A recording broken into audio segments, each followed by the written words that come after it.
കർത്താവിൽ പൂർണ്ണ ഹൃദയത്തോടെ ആശ്രയം വയ്ക്കുക. സ്വന്തം ബുദ്ധിയെ ആശ്രയിക്കരുത്. സ്വന്തം ബുദ്ധിയെ ആശ്രയിച്ചാൽ എന്ത് സംഭവിക്കും എന്നുള്ളത് പലവട്ടം നമ്മൾ അനുഭവിച്ചിട്ടുള്ളതാണ്. God is good. God is good. All the time. All the time. All the time. All the time. God is good. God is good. Praise the Lord. 24 മണിക്കൂറും ശുശ്രൂഷ എന്നും പറഞ്ഞ് നടന്ന ഒരു മനുഷ്യന്റെ മരണം അദ്ദേഹത്തിന്റെ ഭാര്യയ്ക്ക് അത് വിശ്വസിക്കാനും ഉൾക്കൊള്ളാനും പറ്റില്ല. അത്രമേൽ ഭാരം അനുഭവപ്പെടുകയാണ്. എൻ്റെ പ്രിയരെ, 25 വർഷം ജീവിതത്തിൽ പൗരോഹിത്യ ജീവിതത്തെ അത്രമേൽ സ്നേഹിച്ചു. അൾത്താറിൽ നിന്നുകൊണ്ട് നന്ദി പറയുമ്പോൾ ആ അച്ഛൻ്റെ കണ്ണുകളിൽ നിന്ന് കുടുകുടാ കണ്ണുനീരൊഴുകിയത് ഞങ്ങൾ അടുത്ത് ഇന്നലെ കണ്ട കാര്യം ഞാൻ ഈ പറയണേ. കാറ്റിനെയും കടലിനെയും നിയന്ത്രിക്കുന്ന സർവശക്തനിലേക്ക് നോക്കണം. ഉയർച്ചയിലും താഴ്ചയിലും മരണത്തിലും ജീവനിലും കർത്താവേ അങ്ങയുടെ സാന്നിധ്യം മാത്രം മതി. God is good all the time. എൻ്റെ കൂടെ പറഞ്ഞേ, God is good. God is good. God is good. God is good. All the time. All the time. All the time. All the time. God is good. God is good. All the time. All the time. God is good. God is good. ചെറുടെ ഒച്ചത്തിൽ പറഞ്ഞേ, God is good. God is good. All the time. All the time. All the time. All the time. God is good. God is good. ഒന്ന് കൈയടിച്ച് ഈശോയ്ക്ക് നന്ദി പറഞ്ഞേ. Hallelujah. Hallelujah. Hallelujah. എല്ലായ്പ്പോഴും ദൈവം നല്ലവനാണ്. ദൈവം നല്ലവനാണ് എല്ലായ്പ്പോഴും. Price the Lord. Praise the Lord. Hallelujah. Hallelujah. Hallelujah. Hallelujah. നമ്മൾ ഈ ശുശ്രൂഷയിൽ പങ്കെടുക്കുന്നവർ ശ്രദ്ധിക്കുക, കർത്താവിൻ്റെ ആത്മാവ് ഈ വചന ശുശ്രൂഷ സമയത്ത് അത്ഭുതകരമായ ചില ദൈവീക ബോധ്യങ്ങൾ നമുക്ക് നൽകും. നമ്മൾ അതിനു വേണ്ടിയിട്ട് പ്രാർത്ഥിക്കുന്നൊരു ശുശ്രൂഷയാണ് കേട്ടല്ലോ. അപ്പം അതുകൊണ്ട് അത്രത്തോളം ആഗ്രഹത്തോടും പ്രാർത്ഥനയോടും കൂടെ വേണം ഈ ശുശ്രൂഷയിൽ നമ്മൾ പങ്കുചേരാൻ. സ്വരത്തിൽ പറഞ്ഞ hallelujah. Hallelujah. Hallelujah. Hallelujah. Hallelujah. Hallelujah. God is good. God is good. All the time. All the time. All the time. All the time. God is good. God is good. God is good. God is good. Praise the Lord. Praise the Lord. Hallelujah. Hallelujah. സ്വസ്ഥമായിട്ടൊന്നിരുന്നേ. നിങ്ങളായിരിക്കുന്നിടങ്ങളിൽ സ്വസ്ഥമായിട്ടിരിക്കുക. ബൈബിളൊക്കെ പറ്റുമെങ്കിൽ നിങ്ങളുടെ കയ്യിലുണ്ടെങ്കിൽ എടുക്കുക. ഓൺലൈനിലൊക്കെ പങ്കെടുക്കുന്നവർ സാധിക്കുമെങ്കിൽ Bible എടുത്ത് ഒരു not ബുക്കൊക്കെ എടുത്ത് ചില വചനങ്ങളൊക്കെ പറയുമ്പോൾ നമ്മളത് എഴുതിയെടുത്ത് പഠിച്ച് പ്രാർത്ഥിക്കുന്നത് നിങ്ങളുടെ മുമ്പോട്ടുള്ള വഴികളെ അത്രമേൽ ദൈവം പ്രകാശിപ്പിക്കും. കാരണം ഈ ശുശ്രൂഷ നമ്മൾ പങ്കുവയ്ക്കപ്പെടുന്നത് അത് ഇവിടെ പറഞ്ഞ് തീരാൻ വേണ്ടി മാത്രമല്ല, മറിച്ച് നിങ്ങളുടെ മുമ്പോട്ടുള്ള വഴികളെ, നിങ്ങളുടെ ഭാവി ജീവിതത്തെ ബലപ്പെടുത്തുന്ന ചില അടിസ്ഥാനപരമായ കാര്യങ്ങളാണ് നമ്മൾ ഈ ശുശ്രൂഷ സമയത്ത് നമ്മൾ പങ്കുവയ്ക്കുന്നതും പ്രാർത്ഥിക്കുന്നതും. സ്വരമുയർത്തി പറഞ്ഞ hallelujah. Hallelujah. Hallelujah. Hallelujah. Hallelujah. Hallelujah. എന്ന് പറഞ്ഞു കഴിഞ്ഞാൽ ഇത് വലിയ ഒരു നിക്ഷേപമാണ്. നമ്മളിപ്പോൾ സ്വീകരിക്കാൻ പോകുന്നത് വലിയ ഒരു നിക്ഷേപമാണ്. നമ്മുടെ ഭാവി ജീവിതത്തെ അനുഗ്രഹിക്കുന്ന ഒരു നിക്ഷേപത്തിലാണ്. അപ്പം അതുകൊണ്ട് അത്രമേൽ ശ്രദ്ധയും പ്രാർത്ഥനയും ഈ ശുശ്രൂഷ സമയത്ത് നമ്മൾ ഈ അൾത്താരയോട് ചേർന്ന് പങ്കുവയ്ക്കാനായിട്ട് ശ്രദ്ധിക്കണം. Price the Lord. Praise the Lord. Hallelujah. Hallelujah. ഞാൻ ചില വചനങ്ങളൊന്ന് പറയും. ആ വചനങ്ങൾ ഒന്ന് ഏറ്റുപറഞ്ഞ് നമ്മുടെ ഈ ശുശ്രൂഷയുടെ ആരംഭ സമയത്ത് നമ്മളൊന്ന് ബലം പ്രാപിക്കുകയാണ്. വലതുകരം ഉണ്ടെങ്കിൽ വലതുകരം ഒന്ന് ഉയർത്തിപ്പിടിച്ചോ. എൻ്റെ കൂടെ ഒച്ചത്തിൽ ഏറ്റുപറയണം കേട്ടോ. സുഭാഷിതങ്ങളുടെ പുസ്തകം 16-ാം അധ്യായം 9-ാം തിരുവചനം. ഏതാണ് പുസ്തകം? സുഭാഷിതങ്ങളുടെ പുസ്തകം, book of proverb chapter 16 verse 9. കേട്ടല്ലോ, ഒച്ചത്തിൽ പറഞ്ഞേ. സുഭാഷിതങ്ങളുടെ പുസ്തകം 16-ാം അധ്യായം 9-ാം തിരുവചനം. മനുഷ്യൻ തന്റെ മാർഗം ആലോചിച്ചു വെക്കുന്നു. അവന്റെ കാലടികളെ നിയന്ത്രിക്കുന്നത് കർത്താവാണ്. അല്പം കൂടെ ഒച്ചത്തിൽ നേറ്റു പറഞ്ഞേ. മനുഷ്യൻ തന്റെ മാർഗം ആലോചിച്ചു വെക്കുന്നു. അവന്റെ കാലടികളെ നിയന്ത്രിക്കുന്നത് കർത്താവാണ്. ഹല്ലേലൂയ. എന്ത് മനസ്സിലായി? മനുഷ്യൻ തന്റെ മാർഗം ആലോചിച്ചു വെക്കുന്നു. അതായത് നമ്മൾ ഒത്തിരി കണക്ക് കൂട്ടുന്നു, എന്നാൽ അന്തിമമായ തീരുമാനം അവന്റെ കാലടികളെ നിയന്ത്രിക്കുന്നത് ആരാണ്? കർത്താവാണ്. Price the Lord. ഹല്ലേലൂയ. ഈ ഹല്ലേലൂയ. ശുശ്രൂഷയിൽ പങ്കെടുക്കുന്ന അനേകര് ഒത്തിരി കണക്ക് കൂട്ടലോടുകൂടെ ജീവിക്കുന്നവരുണ്ട്. ഒത്തിരി ഞങ്ങളുടെ ജീവിത വഴികൾ ഇങ്ങനെ പോകണം, അങ്ങനെ പോകണം, അങ്ങനെ ചെന്നിട്ട് അങ്ങനെ ആവണം, എന്തെല്ലാം കണക്കുകൂട്ടലുകളാണ്.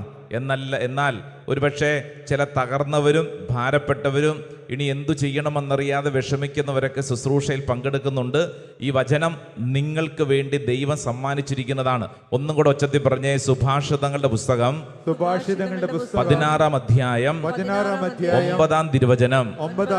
മനുഷ്യൻ തന്റെ മാർഗം ആലോചിച്ചു വെക്കുന്നു, അവന്റെ കാലടികളെ നിയന്ത്രിക്കുന്നത് കർത്താവാണ്. ഒന്ന് കൈയടിച്ച് ഈ വചനം സ്വീകരിച്ചേ. Price the Lord. അതായത് നമ്മളൊരു വചനം നമ്മളത് സ്വീകരിക്കുകയാണ്. ഇത് നമുക്ക് വേണ്ടി തന്നതാണെന്ന് നമ്മൾ വിശ്വസിക്കുകയാണ്. Price the Lord. ഹല്ലേലൂയ. നമുക്ക് പരിചിതമായ മറ്റൊരു വചനം നമ്മൾ പറയുവാണ്. റോമാലേഖനം 8-ാം അധ്യായം 28-ാം തിരുവചനം. Saint Paul's letter to Romans chapter 8 verse 28. കാണാതെ അറിയാവുന്നവരുണ്ടാവും, ഇല്ലാത്തവരിത് പഠിച്ചോണം. വലതുകര ഉയർത്തിപ്പിടിച്ചോ, ഏറ്റു പറയാ. റോമാലേഖനം 8-ാം അധ്യായം 28-ാം തിരുവചനം. ദൈവത്തെ സ്നേഹിക്കുന്നവർക്ക് അവിടുത്തെ പദ്ധതി അനുസരിച്ച് വിളിക്കപ്പെട്ടവർക്ക് അവിടുന്ന് സകലതും നന്മയ്ക്കായി പരിണമിപ്പിക്കുന്നുവെന്ന് നമുക്കറിയാമല്ലോ. കൈതാത്തിക്ക് പൗലോസ്ലീഹ ഒരു കാര്യം ചോദിക്കുകയാണ്. നമുക്ക് അറിയാമല്ലോ. ഇത് പുതിയതായിട്ടുള്ള കാര്യമല്ല, മറിച്ച് നമുക്കറിയാമല്ലോ. എന്തറിയാമല്ലോ എന്ന്? ദൈവത്തെ സ്നേഹിക്കുന്നവർക്ക് അവിടുത്തെ പദ്ധതി അനുസരിച്ച് വിളിക്കപ്പെട്ടവർക്ക് എല്ലാം നന്മയ്ക്കാക്കി മാറ്റും. God is good all the time. God is good എന്ന് പറഞ്ഞു കഴിഞ്ഞാൽ നമ്മുടെ ജീവിതത്തിലെ എല്ലാ സംഭവങ്ങളും എല്ലാ അനുഭവങ്ങളും, ഈ ശുശ്രൂഷയിൽ പങ്കെടുക്കുന്നവരത് ശ്രദ്ധിച്ചോണം. നമുക്കുണ്ടായ സന്തോഷം, നമുക്കുണ്ടായ വേദന, നമുക്കുണ്ടായ സംശയം, നമുക്കുണ്ടായിക്കൊണ്ടിരിക്കുന്നവ ഇതെല്ലാം ദൈവം നന്മയ്ക്കാക്കി മാറ്റും. മറ്റൊരു വാക്കിൽ പറഞ്ഞാൽ നമുക്കുണ്ടാവുന്ന എല്ലാ അനുഭവങ്ങളും ദൈവത്തിൽ ആശ്രയിക്കുന്നതിന് വേണ്ടിയാണ്.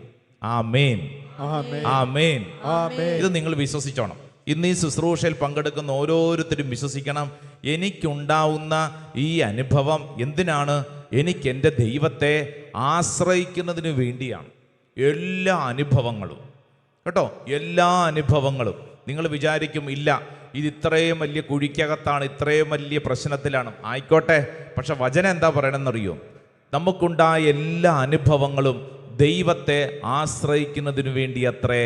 സത്യം പറഞ്ഞ ഹല്ലേലൂയാ, ഹല്ലേലൂയാ, ഹല്ലേലൂയാ. മറ്റൊരു വചനം നമ്മൾ ഏറ്റു പറയുന്നു. സുഭാഷിതങ്ങളുടെ പുസ്തകം 3-ാം അധ്യായം 5-ാം തിരുവചനം. Book of proverb chapter 3 verse 5. വചനം ഇങ്ങനെയാണ്: കർത്താവിൽ പൂർണ്ണ ഹൃദയത്തോടെ വിശ്വാസം അർപ്പിക്കുക, സ്വന്തം ബുദ്ധിയെ ആശ്രയിക്കുകയും അരുത്. കേട്ടോ, ഇത് നമ്മൾ ശ്രദ്ധിച്ച് പഠിച്ചോണം. കർത്താവിൽ പൂർണ്ണ ഹൃദയത്തോടെ ആശ്രയം വയ്ക്കുക, സ്വന്തം ബുദ്ധിയെ ആശ്രയിക്കരുത്. സ്വന്തം ബുദ്ധിയെ ആശ്രയിച്ചാൽ എന്ത് സംഭവിക്കും എന്നുള്ളത് പലവട്ടം നമ്മൾ അനുഭവിച്ചിട്ടുള്ളതാണ്. അപ്പം അതുകൊണ്ട് ഈ വചനം അങ്ങ് ശ്രദ്ധിച്ചോണം. വലതുകരം ഉയർത്തിപ്പിടിച്ച് ഒച്ചത്തിലേറ്റ് പറഞ്ഞേ. സുഭാഷിതങ്ങളുടെ പുസ്തകം 3-ാം അധ്യായം 5-ാം തിരുവചനം. കർത്താവിൽ പൂർണ്ണ ഹൃദയത്തോടെ വിശ്വാസം അർപ്പിക്കുക, സ്വന്തം ബുദ്ധിയെ ആശ്രയിക്കുകയും അരുത്. ഹല്ലേലൂയ. അതുകൊണ്ട് സങ്കീർത്തകനായ ദാവീദ് പഠിപ്പിക്കുന്ന 4-ാമത്തെ വചനം, നമ്മൾ 5 വചനം ഇപ്പൊ തുടക്കത്തിൽ പഠിക്കുവാണ്. ഇപ്പൊ നമ്മൾ 4-ാമത്തെ വചനം ശ്രദ്ധിക്കുന്നു. സങ്കീർത്തനം 37 അതിന്റെ 5-ാം തിരുവചനം. Book of Psalm chapter 37 verse 5. 5 വചനങ്ങൾ കേട്ടോ. അതിൽ 4-ാമത്തെ വചനം പഠിക്കുവാണ്. സങ്കീർത്തനം 37 അതിന്റെ 5-ാം തിരുവചനം. വചനം എന്താണെന്നറിയാവോ? നിന്റെ ഭാരം കർത്താവിൽ ഭരമേൽപ്പിക്കുക, കർത്താവിൽ വിശ്വാസമർപ്പിക്കുക, അവിടുന്ന് നോക്കിക്കൊള്ളും. കണ്ടോ? അപ്പൊ എന്ത് ചെയ്യണം? നമ്മുടെ ഭാരം, ഇവിടെ ഇരിക്കുന്ന നമ്മുടെ എല്ലാവരുടെ ഉള്ളിൽ പലവിധ ഭാരങ്ങളുണ്ട്. വചനം പറയുന്നു, ഈ ഭാരമെല്ലാം കർത്താവിൽ ഭരമേൽപ്പിക്കുക, കർത്താവിൽ വിശ്വാസം അർപ്പിക്കുക, അവിടുന്ന് നോക്കിക്കൊള്ളും. 2 കരങ്ങൾ ഉയർത്തിപ്പിടിച്ചേ. നമുക്ക് ഈ വചനം ഒന്ന് ഏറ്റു പറയാം. നിന്റെ ഭാരം നിന്റെ ഭാരം കർത്താവിൽ ഭരമേൽപ്പിക്കുക. കർത്താവിൽ വിശ്വാസമർപ്പിക്കുക. അവിടുന്ന് നോക്കിക്കൊള്ളും. അവിടുന്ന് നോക്കിക്കൊള്ളും. അല്പം കൂടെ ഒച്ചത്തിൽ പറഞ്ഞേ, നിന്റെ ഭാരം കർത്താവിന് ഭരമേൽപ്പിക്കുക.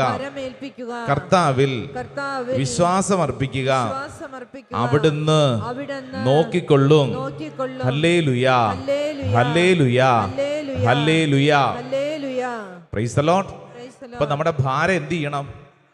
കർത്താവിന് ഭരമേൽപ്പിക്കണം. ഈ ശുശ്രൂഷ നമുക്ക് നൽകുന്ന ഒരു ട്രെയിനിങ് ആണ് കേട്ടോ. ഇതൊരു പ്രായോഗിക പരിശീലനമാണ്, വെറുതെ കേട്ടിരിക്കാനല്ല. മറിച്ച് നമ്മളിത് പറഞ്ഞുകൊണ്ടിരിക്കുമ്പോൾ, ഈ വചനമൊക്കെ കേട്ടുകൊണ്ടിരിക്കുമ്പോൾ നമ്മുടെ ഉള്ളിലൂടെ കടന്നു പോകുന്ന ഭാരം, ഈ ഭാരം നമ്മുടെ ബുദ്ധിയിൽ ആശ്രയിച്ചു കഴിഞ്ഞാൽ ഇത്രയൊക്കെ നമുക്ക് നടക്കുകയുള്ളൂ. അപ്പോൾ എന്താ ചെയ്യണ്ടേ? ദൈവത്തിൽ ഇത് ഭരമേൽപ്പിക്കണം. എന്നിട്ട് ദൈവത്തിൽ പരിപൂർണമായ വിശ്വാസം അർപ്പിക്കണം.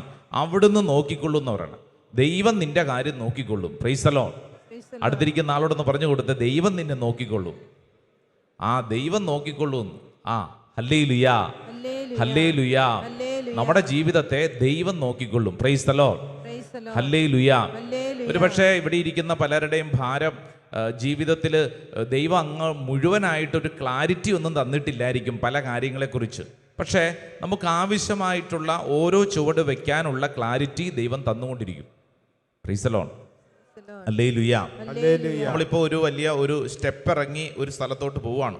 അപ്പോൾ വലിയ ഹാലജൻ ലൈറ്റ് ഇട്ട് ആ സ്റ്റെപ്പുകളെല്ലാം നമ്മുടെ മുമ്പിൽ ക്ലാരിറ്റി ഒന്നുമില്ല. പക്ഷേ അടുത്ത ചുവട് വെക്കാനുള്ള വെളിച്ചം നിനക്ക് കിട്ടും. അടുത്ത ചുവട് വെക്കാനുള്ള വെളിച്ചം കിട്ടും.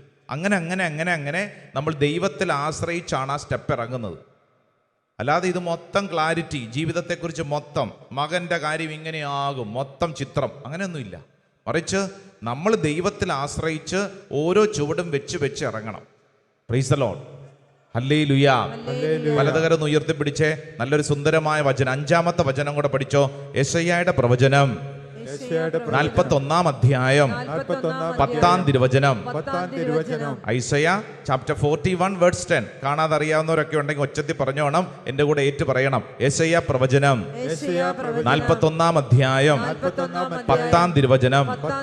ഭയപ്പെടേണ്ട, ഞാൻ നിന്നോട് കൂടെയുണ്ട്. സംഭ്രമിക്കേണ്ട, ഞാനാണ് നിന്റെ ദൈവം. ഞാൻ നിന്നെ ശക്തിപ്പെടുത്തുകയും സഹായിക്കുകയും ചെയ്യും.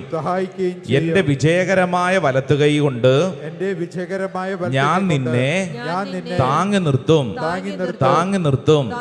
Hallelujah, hallelujah, hallelujah. കൈതാത്തിക്ക് നല്ല ഒന്നാന്തരം വചനങ്ങളാണ്. നമ്മൾ 5 വചനങ്ങൾ പറഞ്ഞു. നിങ്ങൾ സാധിക്കുന്നവർ ശ്രദ്ധിക്കേണ്ടത്, ഈ വചനങ്ങൾ പറ്റുമെങ്കിൽ ഒരു നോട്ട് ബുക്കിൽ ഈ ദിവസങ്ങൾ എഴുതിയെടുക്കണം. ഇതിപ്പോൾ യൂട്യൂബിലുള്ള പ്രോഗ്രാമാണ്. അപ്പോൾ നിങ്ങൾ എന്ത് ചെയ്യണം? നിങ്ങൾക്ക് പരിചയമുള്ള ആർക്കെങ്കിലും ഇത് അയച്ചു കൊടുക്കണം. അപ്പോൾ ഈ 5 വചനങ്ങൾ ഇത് എഴുതിയെടുക്കണം. ഇത് എഴുതിയെടുത്ത് ഒരു പേപ്പറിൽ എല്ലാ ദിവസവും രാവിലെ തന്നെ നമ്മൾ ഈ 5 വചനങ്ങളും പറയണം. 1, സുഭാഷിതങ്ങളുടെ പുസ്തകം 16:9.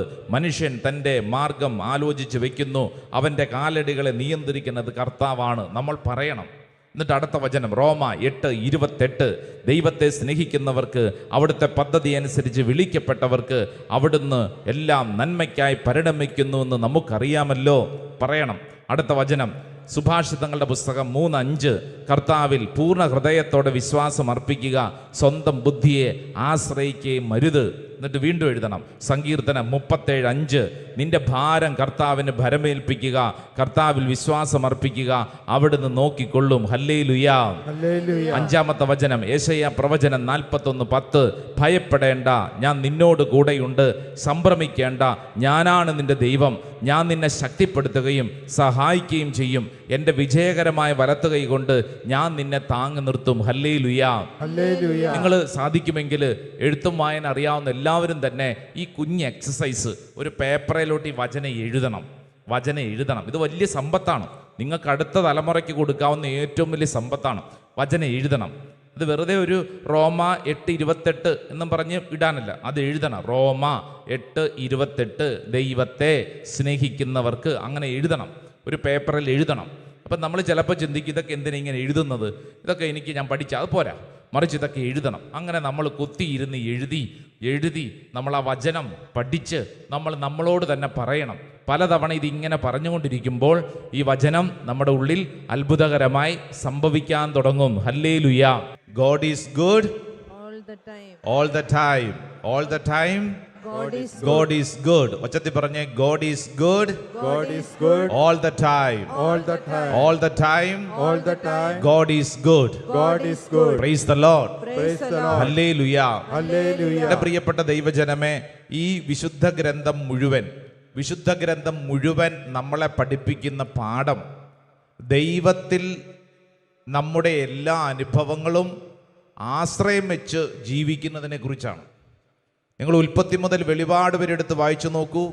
ജീവിതത്തിൽ വ്യത്യസ്ത അനുഭവങ്ങളിലൂടെ ജീവിച്ച മനുഷ്യർ എങ്ങനെ ദൈവത്തിൽ ആശ്രയിച്ചുവെന്ന് ഈ വചനം നമ്മളെ പഠിപ്പിക്കുകയാണ്. ഹല്ലേലൂയ. Hallelujah. എന്ന് പറഞ്ഞു കഴിഞ്ഞാൽ വിശുദ്ധ ഗ്രന്ഥത്തിലുള്ളത് മുഴുവൻ വിജയിച്ചവരുടെ ചരിത്രമല്ല, മറിച്ച് ജീവിതത്തിലെ ഞെരുക്കങ്ങളിലൂടെ, കുറവുകളിലൂടെ, സങ്കടങ്ങളിലൂടെ കടന്നുപോയ നമ്മളെക്കാളും വലിയ ഞെരുക്കത്തിലൂടെ കടന്നുപോയ മനുഷ്യരുടെ ജീവിതമാണ് ഈ വിശുദ്ധ ഗ്രന്ഥത്തിൽ രേഖപ്പെടുത്തി വെച്ചിരിക്കുന്നത്. അപ്പോൾ ഈ വിശുദ്ധ ഗ്രന്ഥത്തിലെ വചനങ്ങൾ വായിക്കുന്നതനുസരിച്ച് നമ്മൾ തിരിച്ചറിയണം, നമ്മുടെ അനുദിന ജീവിതത്തിൽ ഒരു പ്രായോഗിക പരിശീലനം കർത്താവ് നമുക്ക് സമ്മാനിക്കുകയാണ്. സ്വർഗ്ഗത്തിൽ പറഞ്ഞ hallelujah, Hallelujah. Hallelujah, Hallelujah. Hallelujah. Hallelujah. യേശുവേ നന്ദി, യേശുവേ സ്തുതി, യേശുവേ ആരാധന. യേശുവേ ആരാധന. നമ്മൾ ഈ സമയത്ത് 5 വ്യത്യസ്തമായ അനുഭവങ്ങളെ ദൈവവചനത്തിൻ്റെ വെളിച്ചത്തിൽ നമ്മൾ വിശുദ്ധ ഗ്രന്ഥം നമുക്ക് നൽകുന്നൊരു പ്രായോഗിക പരിശീലനം നമ്മൾ സ്വന്തമാക്കുകയാണ്. 5 വചനങ്ങൾ നമ്മൾ പഠിച്ചു. ഇനി നമ്മൾ 5 വ്യത്യസ്ത അനുഭവങ്ങൾ, അത് നമ്മുടെ പ്രായോഗിക ജീവിതത്തോട് ചേർന്നുള്ള അനുഭവങ്ങളാണ് നമ്മൾ പഠിക്കാൻ പോകുന്നത്. നമ്മൾ പഠിക്കുന്ന ഒന്നാമത്തെ അനുഭവം, ദൈവത്തിൽ നമ്മൾ പരിപൂർണമായി സഹനങ്ങൾ വരുമ്പോൾ ആശ്രയിക്കുന്നത്. നോട്ട് ബുക്കിൽ ഇങ്ങനെ കുറിച്ച് വെച്ചോണം കേട്ടോ, അത് നല്ലതാണ്. നമ്മൾ ഒത്തിരി ഡീറ്റെയിൽ ആയിട്ടൊന്നും പറയത്തില്ല, പക്ഷേ ഇന്ന് കടന്നു പോകുന്ന നമ്മുടെ അനുഭവത്തെ വചനത്തോടൊന്ന് കണക്ട് ചെയ്യുകയാണ്. ഇവിടെ ഇരിക്കുന്ന ആരെങ്കിലും ചിന്തിക്കുവാണ് ഇത് ഞാൻ മാത്രം അനുഭവിക്കുന്നു, അങ്ങനെയല്ല.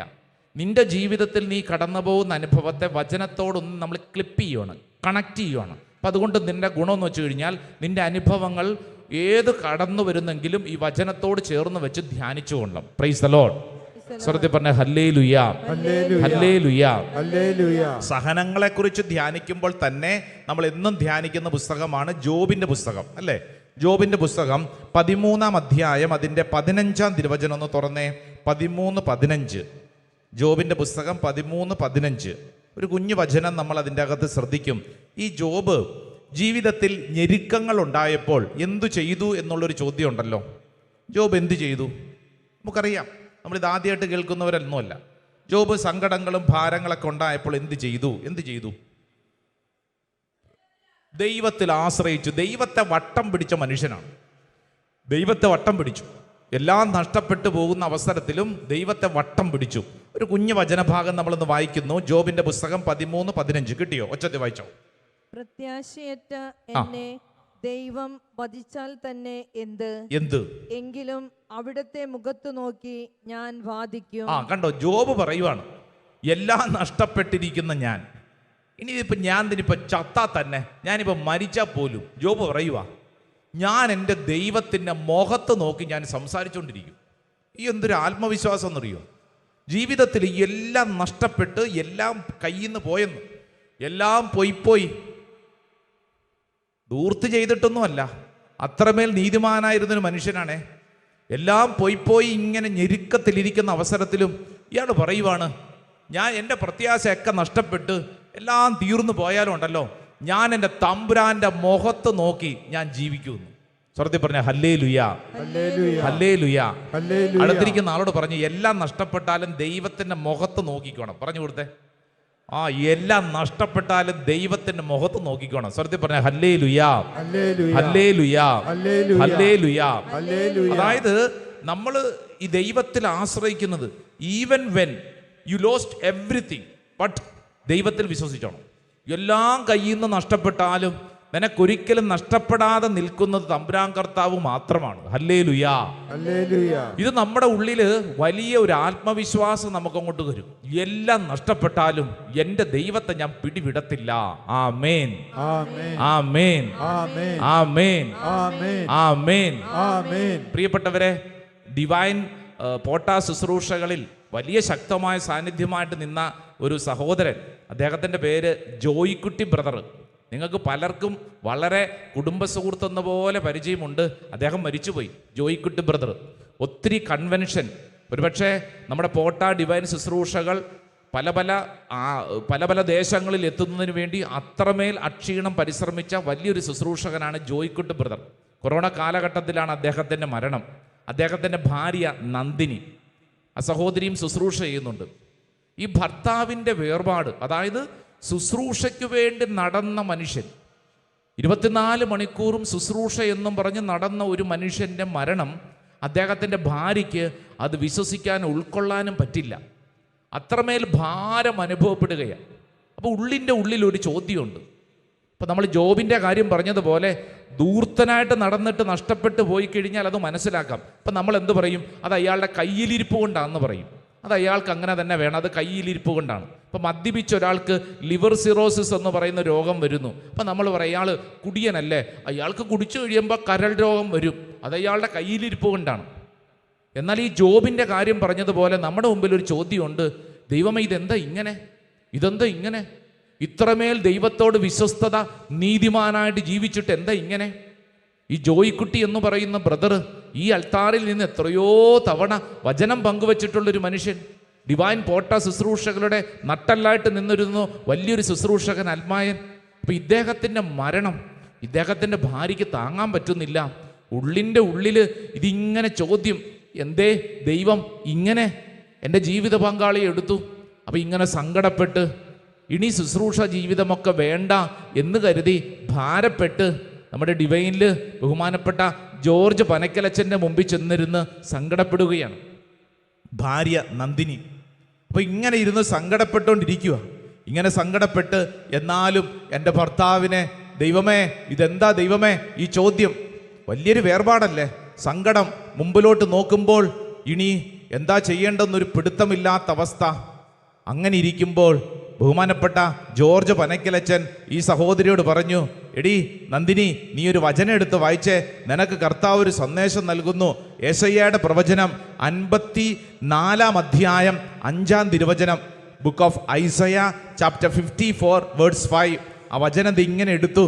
നന്ദിനി എന്ന് പറയുന്ന സഹോദരി ഭാര്യയാണ്, അതിങ്ങനെ എടുത്തു വായിക്കുകയാണ്. വചനം ഇങ്ങനെയാണ്, നിന്റെ സൃഷ്ടാവാണ് നിന്റെ ഭർത്താവ്. ഓ, സൈന്യങ്ങളുടെ കർത്താവ് എന്നാണ് അവിടുത്തെ നാമം. ഇസ്രായേലിൻ്റെ പരിശുദ്ധനാണ് നിന്റെ വിമോചകൻ. ഭൂമി മുഴുവൻ്റെയും ദൈവമെന്ന് അവിടുന്ന് വിളിക്കപ്പെടുന്നു. Hallelujah, hallelujah, hallelujah. ആ വചനം കേട്ടോ, ഒന്നും കൂടെ ശ്രദ്ധിച്ചോണേ. നിന്റെ സൃഷ്ടാവാണ് നിന്റെ ഭർത്താവ്.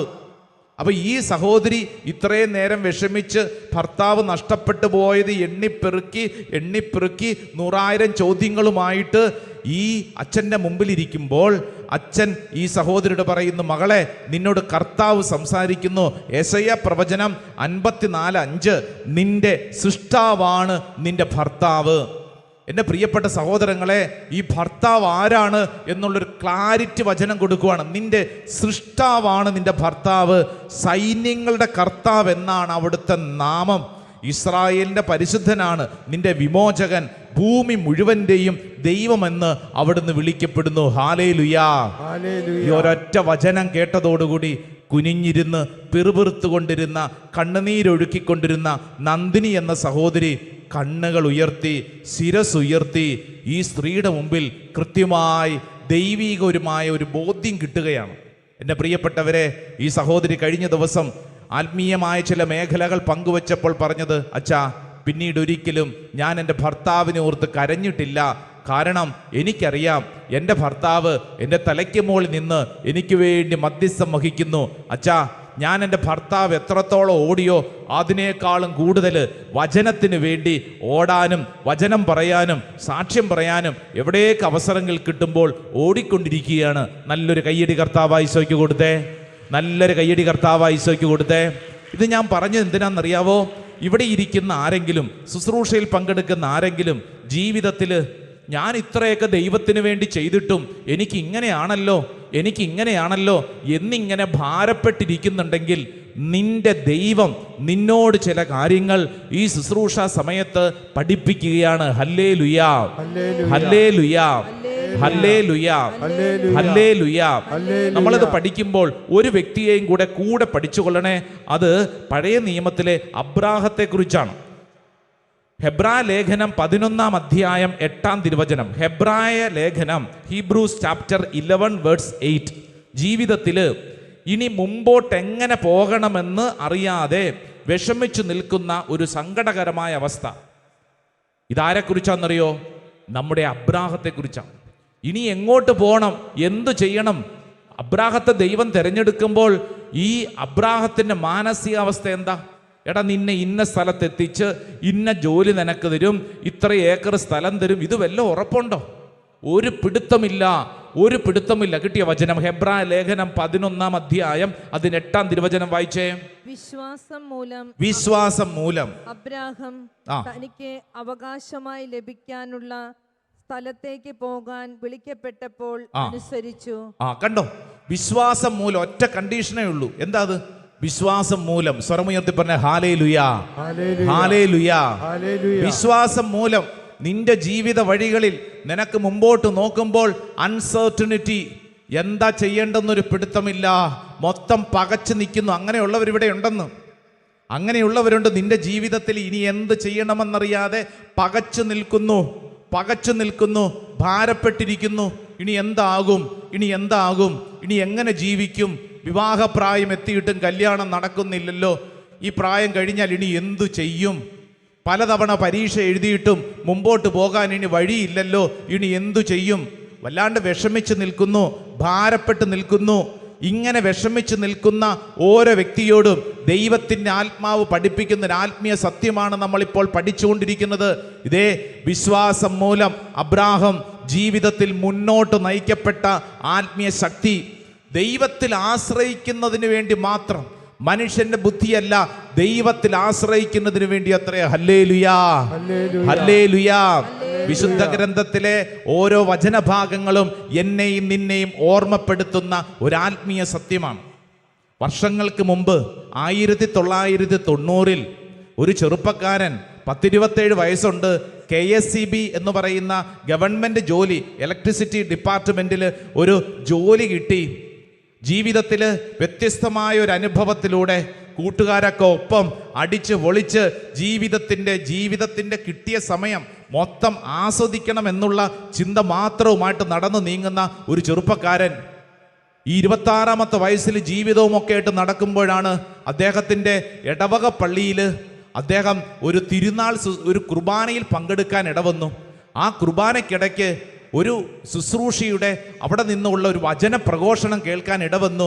ആ വചന പ്രഘോഷണം കേട്ടപ്പോൾ ആ 26 വയസ്സുള്ള ആ ചെറുപ്പക്കാരൻ്റെ ഉള്ളിലേക്ക്, എന്നാൽ എൻ്റെ ജീവിതത്തിൽ ഇങ്ങനെയൊന്നും അല്ലല്ലോ ജീവിക്കേണ്ടത് എന്നൊരു ചിന്ത, ഒരു വൈദികനാകണമെന്നുള്ള ചിന്ത. ആരോടും പറയാൻ മേല, കാരണം കൂട്ടത്തിലുള്ളവരോട് ഇത് പറഞ്ഞു കഴിഞ്ഞാൽ അവർ മാറി എന്ന് ചിരിക്കും. ഒരുത്തനോട് മാത്രമെങ്ങാണ്ടാണ് സ്നേഹത്തോടെ പറഞ്ഞത്. അവനിത് കേട്ടിട്ട് അടിമുടി നോക്കി, നീ ഒരു അച്ഛനാകാനോ? എടാ, നിന്റെ സ്വഭാവം എന്തൊരു സ്വഭാവമാ, നീ ഒരു അച്ഛനാവാനോ? ഇതിപ്പോൾ ആരോട് പറയും? വല്ലാത്ത വിഷമം. ഈ വിഷമങ്ങളൊക്കെ ഉണ്ടെങ്കിലും ഇദ്ദേഹം ഒരു തീരുമാനമെടുത്തു, ഒരു വൈദികനാകണം. വീട്ടിൽ ചെന്നു എന്നിട്ട് നോക്കി, ഇത് എന്താ വൈദികനാകണ്ടേ, എന്താ ചെയ്യേണ്ടെന്നൊരു പിടുത്തം കിട്ടുന്നില്ല. നോക്കുമ്പോൾ ദേ കിടക്കുന്നു വചനോത്സവം എന്ന് പറയുന്ന മാസിക. നോക്കുമ്പോഴത്തേക്ക് വിൻസെൻഷൻ സഭയിലേക്ക് സ്വാഗതം, ഒരു അഡ്രസ്സ് കിടക്കുന്നു. ആരും കാണാതെ ഈ അഡ്രസ്സിലേക്ക് ഒരു എഴുത്തങ്ങോട്ട് എഴുതി, എനിക്കൊരു വൈദികനാകാൻ ആഗ്രഹം.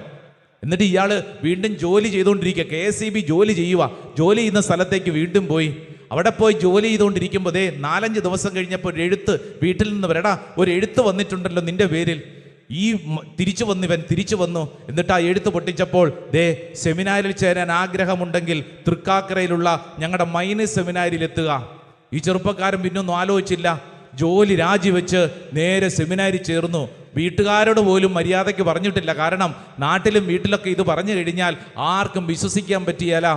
ഇടവകയിലെ വികാരിയച്ഛനോട് ചെന്ന് അനുവാദം മേടിക്കണമല്ലോ. അവിടെ ചെന്നപ്പോൾ വികാരിയച്ഛൻ മൊത്തത്തിൽ നോക്കി, നീയോ സെമിനാരി പോകാൻ പോകുന്നു, വിശ്വസിക്കാൻ പറ്റുന്നില്ല. വലിയൊരു അത്ഭുതം. എന്നാൽ ഈ ചെറുപ്പക്കാരൻ്റെ ഉള്ളിലുള്ള വലിയ ശക്തമായ തീരുമാനം, ആ തീരുമാനമെടുത്ത് അങ്ങനെ വർഷങ്ങൾക്ക് ശേഷമാണ് എന്ന് പറഞ്ഞു കഴിഞ്ഞാൽ മൈനി സെമിനാരിലൊക്കെ എത്തുമ്പോഴത്തേക്ക് 10ാം ക്ലാസ് കഴിഞ്ഞ കുട്ടികളോടൊപ്പമാണ് 27-28 വയസ്സുള്ള കപ്പട മീശ വെച്ച ഈ മനുഷ്യനും കൂടെ നിൽക്കുന്നത്. എന്നാൽ അവരുടെ കൂടെ പഠിച്ചു. ജീവിതത്തിന് ഞെരുക്കങ്ങളൊക്കെ അങ്ങനെ കടന്നുപോയി. ഇന്നലെ ഉണ്ടല്ലോ 25 വർഷം ആ വൈദികൻ പൂർത്തിയാക്കി. ഇന്നലെ 25 വർഷം ആ വൈദികൻ പൂർത്തിയാക്കി. ഈ പോട്ട ആശ്രമത്തിൻ്റെ അഡ്മിനിസ്ട്രേറ്റർ ആയിട്ടുള്ള ബഹുമാനപ്പെട്ട ജേക്കബ് ചിറയിലച്ഛൻ, ഞങ്ങൾ ചാക്കോച്ചൻ എന്ന് വിളിക്കുന്ന അച്ഛനെ കുറിച്ചാണ് ഞാൻ ഈ പറഞ്ഞത്. വല്ലതും മനസ്സിലായോ എൻ്റെ പ്രിയരെ? 25 വർഷം ജീവിതത്തിൽ പൗരോഹിത്യ ജീവിതത്തെ അത്രമേൽ സ്നേഹിച്ചു. അൾത്താറിൽ നിന്നുകൊണ്ട് നന്ദി പറയുമ്പോൾ ആ അച്ഛൻ്റെ കണ്ണുകളിൽ നിന്ന് കുടുകുടാ കണ്ണുനീരൊഴുകിയത് ഞങ്ങൾ അടുത്ത് ഇന്നലെ കണ്ട കാര്യം ഞാൻ ഈ പറയണേ. അച്ഛൻ പറയുവാണ്, ദൈവം തന്നത് മാത്രമേ ഉള്ളൂ, എങ്ങോട്ട് പോകണമെന്നറിയാതെ ജീവിതത്തിൽ മുമ്പിൽ മുഴുവൻ ശൂന്യത, എന്നാൽ കർത്താവിൽ വിശ്വാസം അർപ്പിച്ച് മുന്നോട്ട് നീങ്ങിയെന്ന്. ഒന്ന് നല്ലൊരു കയ്യടി കർത്താവ് ഈശോയ്ക്ക് കൊടുത്തേ. Hallelujah, hallelujah. ഇവിടുത്തെ അഡ്മിനിസ്ട്രേറ്റർ അച്ഛനെ കാണുമ്പോൾ ഒന്നൊന്ന് ചെന്ന് കൈ കൊടുക്കണം. അച്ഛനോട് പറയണം, അച്ഛാ ഇത്രത്തോളം നടത്തിയ ദൈവമാണ്, ആ ദൈവം ഇനിയും നടത്തും, കൺഗ്രാജുലേഷൻ എന്ന് പറഞ്ഞു കൊടുക്കണം. പിടികിട്ടുന്നുണ്ടോ ചേച്ചി? എന്ന് പറഞ്ഞാൽ നമ്മൾ കാണുന്ന ഓരോ ജീവിതത്തിനും പറയാൻ അത്രമേൽ അനുഭവ സാക്ഷ്യങ്ങളുണ്ട്. എങ്ങനെ ഇരുന്നൊരവസ്ഥയാ. എന്നാൽ അൺസർട്ടനിറ്റി, മുമ്പോട്ട് നീങ്ങാൻ ഒരു വഴിയുമില്ല, ഒരു ഉത്തരവുമില്ല, മുഴുവൻ ശൂന്യത. അബ്രാഹം തമ്പുരാൻ കർത്താവിലങ്ങ് വിശ്വസിച്ചു. മനുഷ്യരിലല്ലെന്ന് തമ്പുരാൻ കർത്താവിൽ അങ്ങ് വിശ്വസിച്ചു. കണ്ണും പൊട്ടി പിടിച്ചോണം. നിനക്കുണ്ടാവുന്ന ഏതൊരനുഭവവും അത് അനുഗ്രഹമാക്കി ദൈവം മാറ്റും. Hallelujah. God is good all the time God is good. വലതുകര ഉയർത്തി വെച്ചത്തിൽ പറഞ്ഞ ഹല്ലേലൂയാ, ഹല്ലേലൂയാ, ഹല്ലേലൂയാ, ഹല്ലേലൂയാ. അതായത് ശ്രദ്ധിച്ചേ, മറ്റ് ഒരു വചനഭാഗം നമ്മൾ വായിച്ച് പ്രാർത്ഥിക്കുന്നു. 5 മേഖലകളാണ് പഠിക്കുന്നത്. ഒന്നാമത്തെ നമ്മൾ പഠിച്ചത് ജീവിതത്തിൽ ദൈവത്തോട് ചേർന്നിരിക്കുമ്പോഴും നമുക്കുണ്ടാകുന്ന ഞെരുക്കം. ജോബിനെ കുറിച്ചും അബ്രാഹത്തെക്കുറിച്ചൊക്കെ നമ്മൾ പഠിച്ചു. ഇനി ശ്രദ്ധിച്ചേ, മറ്റൊരു വചനഭാഗം പഠിക്കുന്നത്, നമ്മൾ ഇത്രമേൽ ദൈവകാര്യങ്ങളിൽ വിശ്വസ്തതയൊക്കെ ഉണ്ട് എങ്കിൽ ഈ ഞെരുക്കങ്ങൾ പല സ്ഥലങ്ങളിൽ നിന്ന് വരുമ്പോൾ നമ്മൾ തിരിച്ചറിയണം, ഈ ഞെരുക്കം എന്തിനാണെന്നറിയാവോ? നമ്മൾ സഹിക്കുന്നത് അനേക തലമുറയ്ക്ക് ഒരു അനുഗ്രഹമാണ്. Price the Lord, hallelujah. അതേന്ന് ഇവിടെ ഇരിക്കുന്ന നിങ്ങൾ ആരെങ്കിലും ഏതെങ്കിലും വിഷയത്തെ ഓർത്ത് കരയുന്നുണ്ടെങ്കിൽ ഈ കരച്ചിലിന് ഒരർത്ഥം ഉണ്ടെന്ന്. അത് വെറുതെ ഇരുന്ന് മോങ്ങിക്കൊണ്ടിരിക്കാനല്ല. ഈ കരച്ചിലുണ്ടല്ലോ അനേക തലമുറകൾ നിങ്ങൾ അങ്ങനെ മനസ്സിൽ കാണണം. അടുത്ത അനേക തലമുറകൾക്ക് അവരുടെ ശിരസിൽ അനുഗ്രഹത്തിന്റെ ഒരു കണ്ണുനീരായിട്ട് അവിടെ കിടക്കും. Price the Lord. ഉൽപ്പത്തിയുടെ പുസ്തകം 50-ാം അധ്യായം അതിൻ്റെ 20-ാം തിരുവചനം. നമുക്ക് വളരെ പരിചിതമായൊരു വ്യക്തിയെ നമുക്ക് പഠിക്കാം. ഉൽപ്പത്തി പുസ്തകം അതിൻ്റെ അവസാന അധ്യായമാണ് 50-ാം അധ്യായം അതിൻ്റെ 20-ാം തിരുവചനം. 50-ാം അധ്യായം 20-ാം തിരുവചനം. പഴയ നിയമത്തിലെ ജോസഫ് പറയുവാണ്. ജോസഫ് എന്താ പറഞ്ഞെന്നറിയോ? വായിച്ചേ. നിങ്ങൾ എനിക്ക് തിന്മ ചെയ്തു, പക്ഷേ ദൈവം അത് നന്മയാക്കി മാറ്റി. ഇന്ന് കാണുന്നത് പോലെ അനേകം പേരുടെ ജീവൻ രക്ഷിക്കാൻ വേണ്ടിയാണത്. സർവ്വമുയർത്തി പറഞ്ഞ ഹല്ലേലൂയാ. വലതുകരം ഒന്ന് ഉയർത്തിപ്പിടിച്ചേ, ഒന്ന് കണ്ണടച്ചേ. ഈ സമയം മനസ്സിലൂടെ കടന്നു പോകണം ഒരു ചിത്രം. പഴയ നിയമത്തിലെ ജോസഫ്, പൊട്ടക്കുഴിയിൽ കൊണ്ടയിട്ടവൻ, ചതിക്കപ്പെട്ടവൻ, മറ്റുള്ളവരുടെ മുമ്പിൽ നാണം കെടുത്തപ്പെട്ടവൻ, ജീവിതത്തിൽ മറ്റുള്ളവരാൽ ഒറ്റപ്പെട്ടവൻ, കുടുംബത്തിൽ സഹോദരങ്ങളാണ് ഒറ്റപ്പെടുത്തിയത്, അവസാനം കാരാഗ്രഹത്തിൽ അടയ്ക്കപ്പെട്ടു ചതിയിലൂടെ.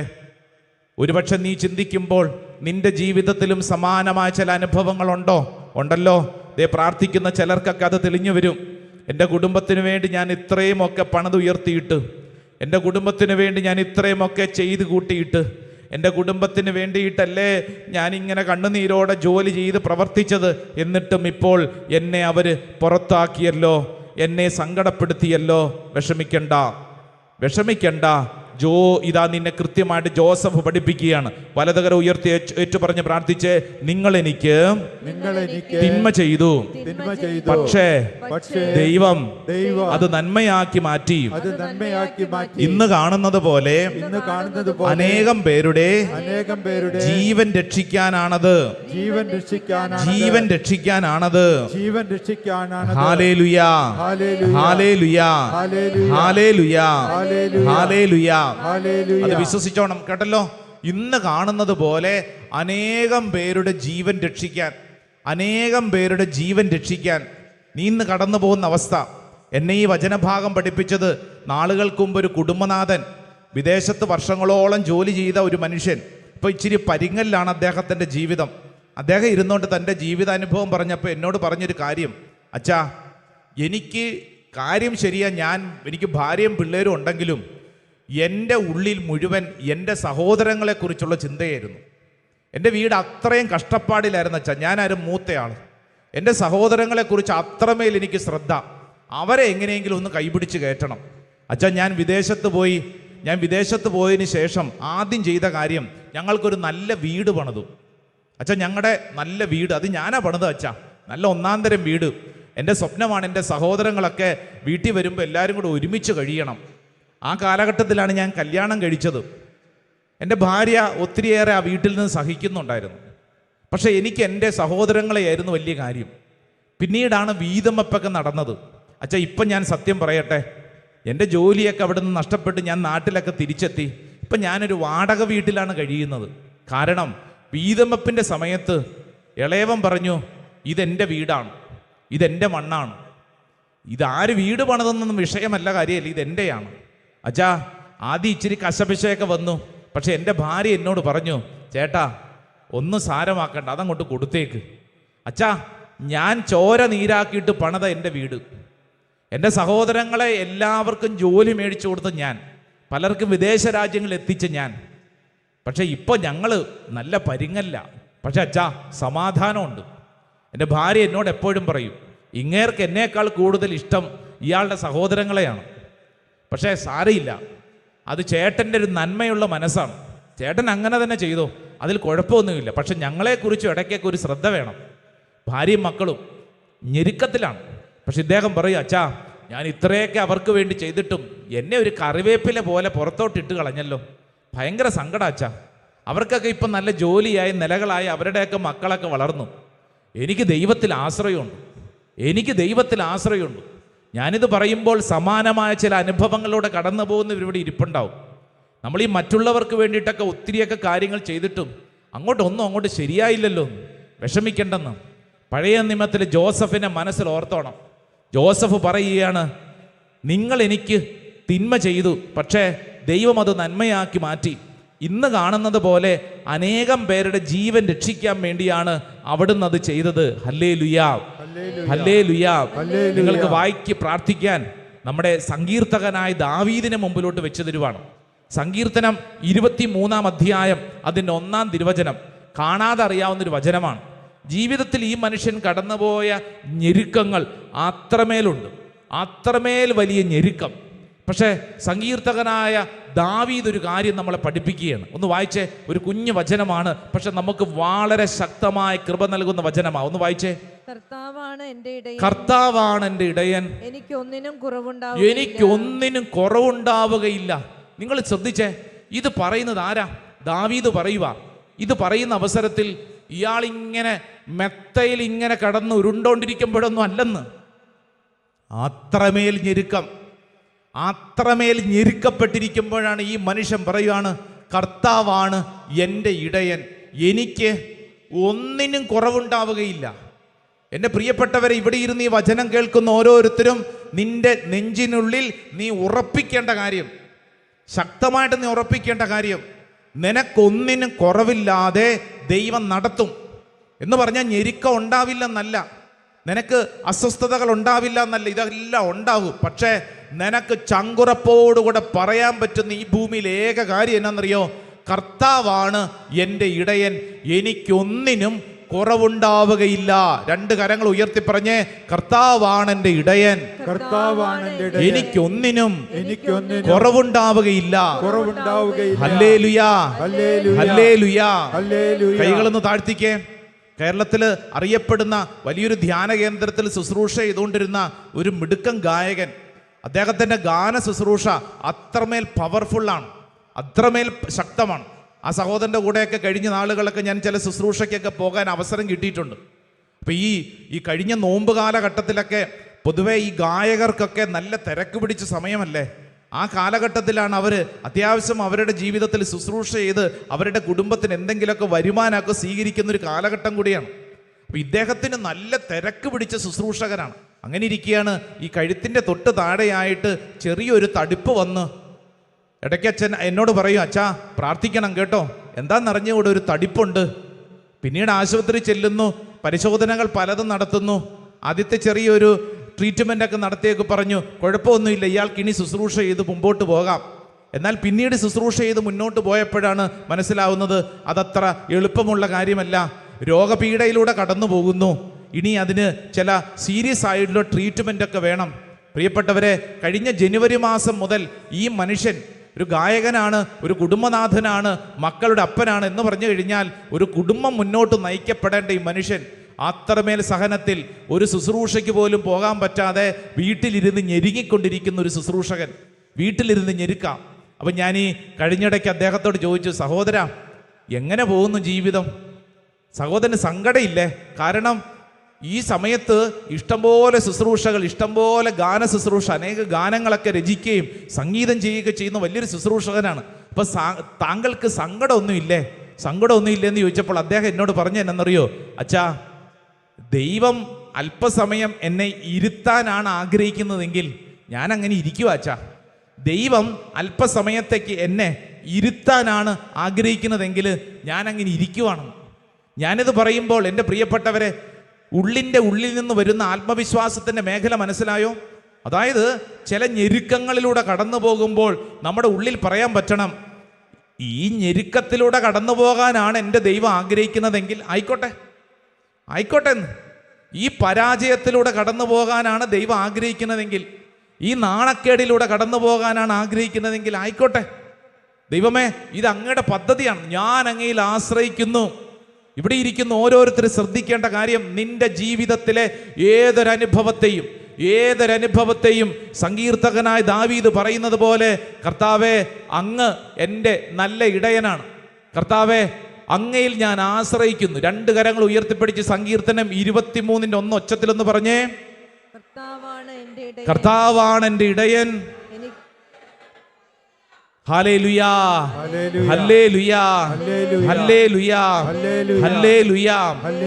ഇനി കൈ താത്തിക്കേ. ഇനി ശ്രദ്ധിക്കേണ്ട അടുത്തൊരു വചനഭാഗം എന്നാണെന്നറിയാവോ? ജീവിതത്തിൽ നമ്മുടെ കണക്കുകൂട്ടലുകളെല്ലാം തെറ്റും, പലതും തെറ്റുമ്പോഴത്തേക്ക് അസ്വസ്ഥപ്പെടരുത്, ഭാരപ്പെടരുത്, ദൈവത്തിൽ അങ്ങ് വട്ടം പിടിച്ചോണം. നമുക്ക് പരിചിതമായൊരു വ്യക്തിയെ നമുക്കൊന്ന് ശ്രദ്ധയിൽ കൊണ്ടുവരാം. അത് നമ്മുടെ പത്രോസാണ്. മത്തായിയുടെ സുവിശേഷം 14-ാം അധ്യായം 30-ാം തിരുവചനം ഒന്ന് വായിച്ചാലോ? മത്തായിയുടെ സുവിശേഷം അതിൻ്റെ 14-ാം അധ്യായം, saint Matthew's gospel chapter 14 verse 30, 14-ാം അധ്യായം അതിൻ്റെ 30-ാം തിരുവചനം. എന്നാൽ കാറ്റ് ആഞ്ഞടിക്കുന്നത് കണ്ടപ്പോൾ അവൻ ഭയന്നു. ജലത്തിൽ മുങ്ങിത്താഴാൻ തുടങ്ങിയപ്പോൾ അവൻ നിലവിളിച്ചു പറഞ്ഞു, കർത്താവേ രക്ഷിക്കണമേ. Price the Lord. പത്രോസ് ലീഹ ഇതാ ജലത്തിന്റെ മുകളിലൂടെ നടന്നു വരുന്നതാണ് രംഗം. ഈശോയെ നോക്കിക്കൊണ്ട് ജലത്തിന്റെ മുകളിലൂടെ നടന്ന പത്രോസ്, എന്നാൽ തൊട്ടടുത്ത നിമിഷം എങ്ങോട്ട് നോക്കിയെന്നറിഞ്ഞ് ഒന്നും കൂടെ ആ വചനം ഒന്ന് വായിച്ചേ. എന്നാൽ കാറ്റ് ആഞ്ഞടിക്കുന്നത് കണ്ടു. ആര് കണ്ടു? ആരാ കണ്ടേ? പത്രോസ് കണ്ടത് എന്നതാ കണ്ടത്? ഈശോയാണ് കണ്ടത്? കാറ്റാഞ്ഞടിക്കുന്നതാണ് കണ്ടത്? കാറ്റാഞ്ഞടിക്കുന്നതാണ് കണ്ടത്. ഈ കാറ്റിനെയും കടലിനെയും നിയന്ത്രിക്കുന്ന യേശുവിനെ അല്ല പത്രോസ് കണ്ടത്. പത്രോസ് കണ്ടത് കാറ്റിങ്ങനെ ആഞ്ഞടിക്കുന്നത് കണ്ടു. കാറ്റാഞ്ഞടിക്കുന്നത് കണ്ടപ്പോൾ തൊട്ടടുത്ത വചനം വായിച്ചേ. അവൻ ഭയന്നു. നിന്റെ മുമ്പിൽ ഇങ്ങനെ ചില കാറ്റിങ്ങനെ ആഞ്ഞടിക്കുന്നത് കാണുമ്പോൾ നിന്റെ ഉള്ളിൽ വരുന്ന ഏറ്റവും പ്രധാനപ്പെട്ട ഒരു വികാരം ഏതാ? ഭയം. ഭയം ഇങ്ങോട്ട് വരും. പിന്നെ നമ്മൾ ഒന്നിനും കൊള്ളാണ്ടാവും. എന്നെ എന്തിനു കൊള്ളാം? ഞാൻ ഇത്രയും പരീക്ഷ എഴുതിയിട്ടും തോറ്റുപോയി. എന്നെ എന്തിനു കൊള്ളാം? ഞാൻ ഈ ബിസിനസ്സൊക്കെ ചെയ്തിട്ട് പരാജയപ്പെട്ടു പോയി. ഇനിയിപ്പോൾ എന്നെ എന്തിനു കൊള്ളാം? അല്ലേ? ഓ, ഞാൻ പണ്ടേ ഇങ്ങനെയാണ്, അല്ലെങ്കിൽ ഇത് ഗതി പിടിക്കുകയല്ല. നമ്മുടെ തലയ്ക്കകത്തേക്ക് ഭയം എന്ന് പറയുന്ന ഒരു വികാരം പിശാച് കൊണ്ട് നിക്ഷേപിക്കും. എപ്പോഴാ? കാറ്റാഞ്ഞടിക്കുന്നത് കാണുമ്പോൾ നീ കാറ്റിനെ നോക്കിയല്ല ചെയ്യേണ്ടത്, മറിച്ച് എന്ത് ചെയ്യണം? നീ നോക്കേണ്ടത് കാറ്റിനെയും കടലിനെയും നിയന്ത്രിക്കാൻ കെൽപ്പുള്ളവൻ നിന്റെ മുമ്പിലുണ്ടെന്ന്. നീ അവനെ നോക്കണം. ഹല്ലേലൂയാ, യേശുവിനെ നോക്കണമെന്ന്. വലതും ഇടതും ഇരിക്കുന്നവരോട് പറഞ്ഞു കൊടുത്തേ, നീ കാറ്റിനെ അല്ല നോക്കേണ്ടത്, യേശുവിനെ നോക്കണം. പറഞ്ഞു കൊടുത്തേ. ഹല്ലേലൂയാ, ഹല്ലേലൂയാ. നീ കാറ്റിനെ നോക്കിക്കൊണ്ടിരുന്നു എങ്ങനെ ജീവിക്കാൻ പറ്റും? പുറപ്പാട് പുസ്തകം ഒന്ന് തുറന്നേ, 14-ാം അധ്യായം 14-ാം തിരുവചനം. ഇസ്രായേൽ ജനം കടൽ തീരത്ത് നിൽക്കുക. ഏത് കടൽ തീരം? ചെങ്കടൽ എന്ന് പറയുന്ന കടൽ തീരം. കടൽ തീരത്ത് ഇങ്ങനെ തിരമാലകൾ ഇങ്ങനെ ആഞ്ഞടിച്ച് വരുമ്പോൾ ഇസ്രായേൽക്കാർ എന്ത് ചെയ്തു? ഇസ്രായേൽക്കാർ കടലിലെ തിരമാലകളെ കണ്ടപ്പോൾ ചിന്തിച്ചു, എന്നാൽ പിന്നെ പോയേക്കാം. പുറകോട്ട് നോക്കിയപ്പോഴത്തേക്ക് അങ്ങോട്ടും പോകാൻ മേല ഇങ്ങോട്ടും പോകാൻ മേല. കാരണം പുറകെ നിതാ ഫറവോയുടെ പട്ടാളം വരുന്നു. മുമ്പോട്ട് നോക്കുമ്പോൾ തിരമാലകൾ ഇങ്ങനെ ആഞ്ഞടിക്കുന്നു. മോശ എന്ത് ചെയ്തു? 14-ാം അധ്യായം 14-ാം വചനം വായിച്ചേ. കർത്താവ് നിങ്ങൾക്ക് വേണ്ടി യുദ്ധം ചെയ്തുകൊള്ളും, നിങ്ങൾ ശാന്തരായിരുന്നാൽ മതിയെന്ന്. കർത്താവ് നിങ്ങൾക്ക് വേണ്ടി യുദ്ധം ചെയ്യും എന്ന് പറഞ്ഞാൽ നമ്മൾ നമ്മുടെ ബുദ്ധിയിൽ ആശ്രയിക്കരുത്, നമ്മൾ നമ്മുടെ കഴിവിൽ ആശ്രയിക്കരുത്. ഇത് ഞാൻ എങ്ങനെ കടക്കും, ഇതെങ്ങനെ ചെയ്യാൻ പറ്റും? നമ്മുടെ തലയ്ക്കകത്ത് അതാണല്ലോ ചിന്ത. എനിക്കെങ്ങനെ ചെയ്യാൻ പറ്റും? എൻ്റെ കഴിവ്, എൻ്റെ കുടുംബം, എൻ്റെ പാരമ്പര്യം, എനിക്കെന്തുണ്ട്, എൻ്റെ വിദ്യാഭ്യാസം. നോ, വചനം പഠിപ്പിക്കുന്നു, നമ്മൾ നമ്മിൽ തന്നെ ആശ്രയിക്കുന്തോറും അബദ്ധത്തിൽ ചെന്ന് വീഴും, പരാജയത്തിൽ ചെന്ന് വീഴും, സങ്കടപ്പെടും, ഭാരപ്പെടും. Praise the Lord. അടുത്തിരിക്കുന്ന ആളോട് പറഞ്ഞ്, നീ നിന്നിൽ തന്നെ ആശ്രയിച്ചാൽ നീ ഭാരപ്പെടും. പറഞ്ഞു കൊടുത്തേ, ഇത് പഠിച്ചോണം. നീ നിന്നിൽ തന്നെ ആശ്രയിച്ചാൽ നീ ഭാരപ്പെടും, പരാജയപ്പെടും, സങ്കടപ്പെടും. ഹല്ലേലൂയാ, ഹല്ലേലൂയാ, ഹല്ലേലൂയാ, ഹല്ലേലൂയാ. ഈ കഴിഞ്ഞിടയ്ക്ക് ഒരു ശനിയാഴ്ച ദിവസം ഒരു ഇടവക പള്ളിയിൽ തിരുനാളിന് പ്രസംഗിക്കാൻ പോയി. തിരുനാളിൻ്റെ പ്രസംഗം കഴിഞ്ഞ് സങ്കീർത്തിയിൽ വന്നപ്പോൾ അവിടുത്തെ വികാരിയച്ഛനും അവിടുത്തെ കമ്മിറ്റി അംഗങ്ങളൊക്കെ വന്നിട്ട് പറഞ്ഞു, അച്ഛാ നല്ല പ്രസംഗം, പെട്ടെന്ന് അച്ഛൻ നിർത്തിക്കളഞ്ഞല്ലോ. ഞാൻ പറഞ്ഞല്ല, ഞാൻ കുറച്ചു നേരം പ്രസംഗിച്ചു.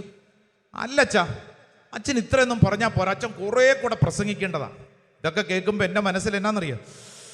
എൻ്റെ പ്രസംഗം, എൻ്റെ പ്രസംഗം കൊള്ളാമല്ലോ, എൻ്റെ പ്രസംഗം കൊള്ളാം.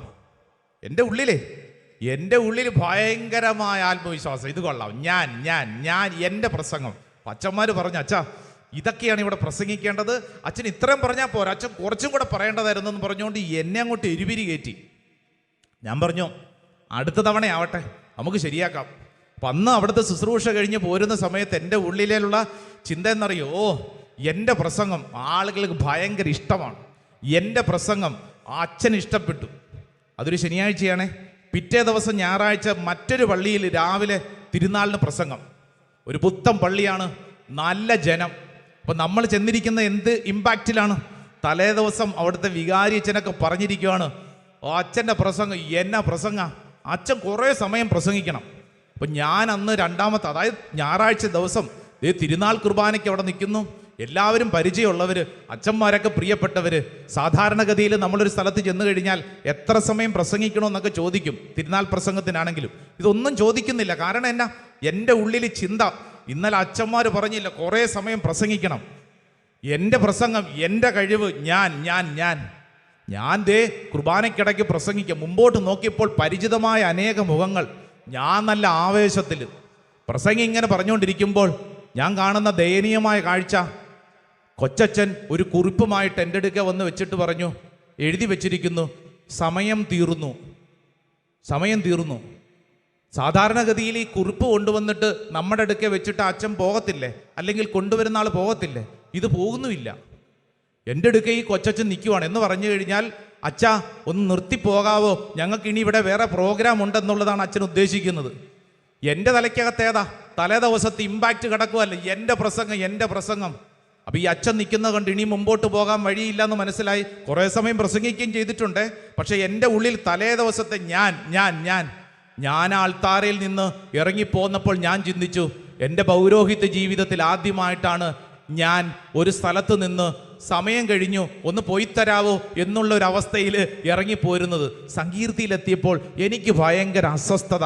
ഷേടാ, ഇത് ശരിയായില്ലല്ലോ, ഇന്നലെ ശരിയായിരുന്നല്ലോ, ഇന്നങ്ങോട്ട് ശരിയായില്ലല്ലോ, ഇത്ര സമയം പ്രസംഗിച്ചത് മോശമായിപ്പോയി, അല്ലെങ്കിൽ തന്നെ നാണം കെട്ട് പോകേണ്ടി വന്നല്ലോ. ഞാനിങ്ങോട്ട് തിരിച്ചു പോരേണ്ടി വന്നപ്പോൾ എൻ്റെ ഉള്ളിലിരുന്ന് ആരോ എന്നോട് പറയുന്നു, എങ്ങനെയുണ്ടപ്പോൾ നീ നിന്നെ തന്നെ ആശ്രയിച്ചപ്പോൾ ഇപ്പം എന്തായി? ഞാൻ ഒന്നുമില്ലെന്ന്. ദൈവം തന്നില്ലെങ്കിൽ ഒന്നുമില്ലെന്ന്. നിന്നെ നിലനിർത്തുന്നതും നിന്റെ ജീവിതത്തിൽ ഓരോ വഴികളിലൂടെ നടത്തുന്നതും തമ്പുരാൻ കർത്താവാണെന്ന് എപ്പോൾ മറന്നോ അപ്പോൾ ഓർത്തോണം, തട്ട് കിട്ടും, നാണം കെടും. ഞാൻ പഠിച്ച പാടാണ്, ഈ അടുത്ത ദിവസം പഠിച്ച പാഠം. ഇവിടെ ഇരിക്കുന്ന ആർക്കെങ്കിലുമൊക്കെ ഗുണം ചെയ്യും. നമ്മിൽ ആശ്രയിക്കും തോറും നമ്മൾ വീഴും. നമ്മളൊന്നുമില്ല, ദൈവം തരാതെ നമുക്കൊന്നുമില്ല. ഹല്ലേലൂയാ. പത്രോസ് എങ്ങോട്ട് നോക്കി? കാറ്റടിക്കുന്ന തിരമാലയെ നോക്കിക്കൊണ്ടിരുന്നപ്പോൾ പത്രോസ് വെള്ളത്തിലോട്ട് താന്നുപോയി. നീ നോക്കേണ്ടത് കാറ്റിനെയല്ല, മുമ്പിലുള്ള കടലിനെയല്ല, മറിച്ച് കാറ്റിനെയും കടലിനെയും നിയന്ത്രിക്കുന്ന സർവശക്തനിലേക്ക് നോക്കണം. 2 കരങ്ങൾ ഉയർത്തിപ്പിടിച്ച് ഒച്ചത്തിൽ പറഞ്ഞ്, God is good all the time. God is good. ഒന്നും കൂടെ പറഞ്ഞേ, God is good. All the time. God is good. Hallelujah. കൈതാത്തിക്ക് മറ്റൊരു വചനഭാഗം നമ്മൾ ശ്രദ്ധിക്കുകയാണ്. ജീവിതത്തിൽ ചുറ്റും ഇങ്ങനെ തീ കത്തുന്ന സമയം, പലതരത്തിലെ തീയുണ്ട്. തൃശ്ശൂർ വെടിക്കെട്ട് അപകടം കഴിഞ്ഞിട്ടേ ഉള്ളൂ. ഇത് ശ്രദ്ധിച്ചേ, പലതരത്തിലുള്ള തീ കത്തുന്ന സമയത്ത് എന്ത് ചെയ്യണം? വായിച്ചോ, ദാനിയേലിന്റെ പ്രവചനം, ബുക്ക് ഓഫ് ദാനിയേലിന്റെ പ്രവചന പുസ്തകം ഒന്ന് തുറന്നേ. ദാനിയേലിന്റെ പ്രവചന പുസ്തകം 3-ാം അധ്യായം, അതിൻ്റെ 17-ഉം 18-ഉം തിരുവചനം. 17-ഉം 18-ഉം തിരുവചനം. ഒരു വചനഭാഗം ശ്രദ്ധിച്ചാൽ, ഈ തീ കത്തുന്ന സമയത്ത് നിനക്ക് ചുറ്റും പലതരത്തിലുള്ള പ്രശ്നങ്ങൾ അത് തീയായി ഇങ്ങനെ രൂപപ്പെടുമ്പോൾ നീ എന്തു ചെയ്യണമെന്ന് ഇതാ വചനം നമ്മളെ കൃത്യമായി പഠിപ്പിക്കുന്നുണ്ടെന്ന് വായിച്ചാലോ. ദാനിയേലിന്റെ പുസ്തകം 3-ാം അധ്യായം 17-ഉം 18-ഉം, ചാപ്റ്റർ 3 വേഴ്സ് 17 and 18 വായിച്ചോ. രാജാവേ, ഞങ്ങൾ സേവിക്കുന്ന ഞങ്ങളുടെ ദൈവം എരിയുന്ന തീച്ചൂളയിൽ നിന്ന് ഞങ്ങളെ രക്ഷിക്കാൻ കഴിവുള്ളവനാണ്. കണ്ടോ ഒന്നും കൂടെ വായിച്ചേ. രാജാവേ, ഞങ്ങൾ സേവിക്കുന്ന ഞങ്ങളുടെ ദൈവം എരിയുന്ന തീച്ചൂളയിൽ നിന്ന് ഞങ്ങളെ രക്ഷിക്കാൻ കഴിവുള്ളവനാണ്. Praise the Lord. ഹല്ലേലൂയാ. യേശുവേ നന്ദി, യേശുവേ സ്തുതി, യേശുവേ ആരാധന. പ്രത്യേകിച്ച് ദാനിയേലിന്റെ പുസ്തകം നമ്മൾ വായിക്കുമ്പോൾ ശ്രദ്ധിക്കേണ്ടത്, അതിന് 2 ഭാഗങ്ങളായിട്ട് അതിനെ തിരിച്ചിട്ടുണ്ട്. 3-ാം അധ്യായം അതിൻ്റെ 17-ാം തിരുവചനം, 2 ഭാഗങ്ങളുണ്ട്. ഒച്ചത്തിലൊന്ന് വായിച്ചേ. ഇന്ന് അങ്ങയുടെ സന്നിധിയിൽ ഞങ്ങളുടെ ബലി ഇങ്ങനെയാണ്: ഞങ്ങൾ പൂർണ്ണ ഹൃദയത്തോടെ അങ്ങേ അനുഗമിക്കും. എന്തെന്നാൽ അങ്ങയിൽ ആശ്രയിക്കുന്ന ആരും ലജ്ജിക്കേണ്ടി വരികയില്ല. ഇത് പറയുന്ന ആരാന്നറിയാവോ? ഇത് 3 ചെറുപ്പക്കാര് തീജ്വാലകൾക്കുള്ളിൽ കിടക്കുകയാണ്. അതിൻ്റെ 1-ാം തിരുവചനം വായിച്ചാൽ മനസ്സിലാവും. ശ്രദ്ധിക്കണം, ദാനിയേലിന്റെ പുസ്തകം എടുക്കുമ്പോൾ 3-ാം അധ്യായം തന്നെ 2 ഭാഗങ്ങളായിട്ട് ക്രമീകരിച്ചിട്ടുണ്ട്. 1-ാം വചനം, അവർ ദൈവത്തിന് കീർത്തനം ആലപിച്ചുകൊണ്ട് കർത്താവിനെ സ്തുതിച്ചുകൊണ്ട് തീജ്വാലകളുടെ മധ്യേ നടന്നു. നിനക്ക് ചുറ്റും കത്തി എരിയുന്നു തോന്നും, നീ ഇന്ന് തീർന്നു പോകുന്നു തോന്നും. നീ തീർന്നു പോകത്തില്ല. നീ അതിൻ്റെ ഒത്ത നടുവിൽ നിന്ന് ദൈവത്തെ ആരാധിക്കാൻ ശ്രദ്ധിച്ചോണം. ശ്രദ്ധി പറഞ്ഞ ഹല്ലേലൂയാ, ഹല്ലേലൂയാ. ദാനിയേലിനെ കുറിച്ച് വചനം പഠിപ്പിക്കുന്ന 6-ാം അധ്യായം അതിൻ്റെ 22-ാം തിരുവചനം, ചാപ്റ്റർ 6 വേഴ്സ് 22. തൻ്റെ മുമ്പിൽ ഞാൻ കുറ്റമറ്റവനാണെന്ന് കണ്ടെത്തിയതിനാൽ എൻ്റെ ദൈവം ദൂതനയച്ച് സിംഹങ്ങളുടെ വായടച്ചു, അവ എന്നെ ഉപദ്രവിച്ചില്ല. രാജാവേ, നിന്റെ മുമ്പിൽ ഞാൻ നിരപരാധനാണല്ലോ. ദാനിയേൽ എന്ന പ്രവാചകൻ നേരത്തെ പറഞ്ഞത് 3 ചെറുപ്പക്കാര് തീജൂളയ്ക്കുള്ളിൽ കടന്നത്. ഇതാ ദാനിയേൽ എന്ന് പറയുന്ന അടുത്ത വ്യക്തി നമ്മളെ പഠിപ്പിക്കുകയാണ് സിംഹത്തിൻ്റെ വായടച്ച ദൈവം. അപ്പോൾ അതുകൊണ്ട് ഈ ദാനിയേൽ ചെയ്തത് എന്താ? ചുറ്റും ഇങ്ങനെ പ്രതിസന്ധികൾ ഉണ്ടായപ്പോൾ ദൈവമേ അങ്ങയിൽ ഞങ്ങൾ ആശ്രയിക്കുന്നു, അങ്ങയിൽ ഞങ്ങൾ വിശ്വസിക്കുന്നുവെന്ന് ഉച്ചത്തിലേറ്റു പറഞ്ഞു. ഹല്ലേലൂയാ. രണ്ട് കരങ്ങൾ ഉയർത്തിപ്പിടിച്ചേ.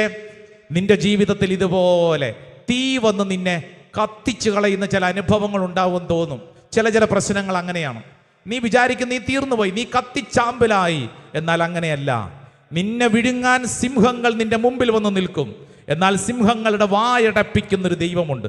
നീ വിശ്വസിച്ചോണം. ദൈവമേ, ഞങ്ങൾ അങ്ങയിൽ ആശ്രയിക്കുന്നു. കർത്താവേ, ഞങ്ങൾ അങ്ങയിൽ പരിപൂർണമായി വിശ്വസിക്കുന്നു. കർത്താവേ, അങ്ങ് ഞങ്ങളിൽ ഇത്രത്തോളം ശക്തമായിട്ട് ഇടപെടുന്നതിന് നന്ദി പറയുന്നു. രണ്ട് കരങ്ങൾ ഉയർത്തിപ്പിടിച്ച് ഒച്ചത്തിലൊരു 3 ഹല്ലേലൂയ പറഞ്ഞേ.